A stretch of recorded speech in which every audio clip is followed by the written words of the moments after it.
अब बात करेंगे बाबरी मस्जिद पर भगवा लहराने वाले कार सेवक शरद कोठारी और राम कुमार के, जिन्हें एक और बड़ा सम्मान मिलने जा रहा है। दरअसल कोठारी बंधुओं की प्रतिमा राम मंदिर के प्रांगण में लगने वाली है।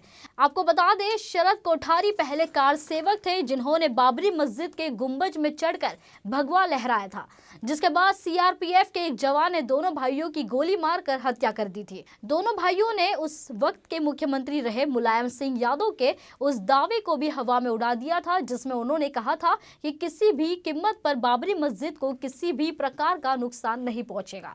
राम मंदिर आंदोलन में अपनी शहादत देने वाले कोठारी बंधुओं के किस्से हमेशा सुनाए जाते रहे हैं। 4 नवंबर 1990 को शरद और राजकुमार कोठारी का सरयू के घाट पर अंतिम संस्कार किया गया। उनके अंतिम संस्कार में हजारों लोग उमड़ पड़े थे। दोनों भाइयों के लिए अमर रहे नारे गूंज रहे थे।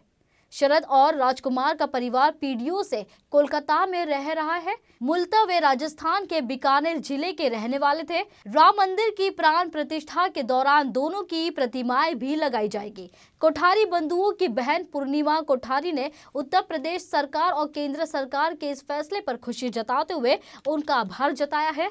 पूर्णिमा कोठारी ने कहा कि राम मंदिर हजारों सालों के लिए बन रहा है और अब इस मंदिर के साथ उनके भाई भी सदैव के लिए अमर हो जाएंगे।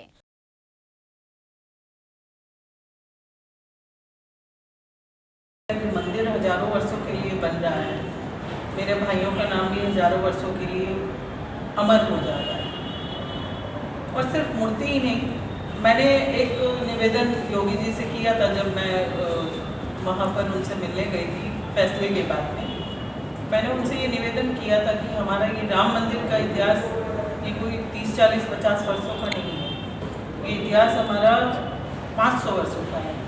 500 वर्षों का ये जो संघर्ष का इतिहास है और लाखों का बलिदान हुआ, लाखों का रक्त बहा, ये जो 500 वर्षों का इतिहास है, ये हमारी आने वाली हजारों साल बाद वाली भी पीढ़ी उनको ये जानकारी मिलती रहे, ऐसी कुछ व्यवस्था हमें करनी चाहिए। ये हमारी जिम्मेदारी है। हम अपने आने वाली पीढ़ियों को दे रहे हैं, उनके बाद वाली पीढ़ियों को कौन देगा? जिस तरीके से हमें आज हमारे जितने मंदिर हैं, पुराने मंदिर हैं, जहाँ हम जाते हैं और वहाँ का इतिहास हम समझते हैं, जानते हैं, तो हमारे पूर्वजों ने हमें जो एक परंपरा दी है, उस परंपरा को हम अपनी आने वाली पीढ़ियों तक पहुंचा सकें, ऐसी एक व्यवस्था होनी चाहिए।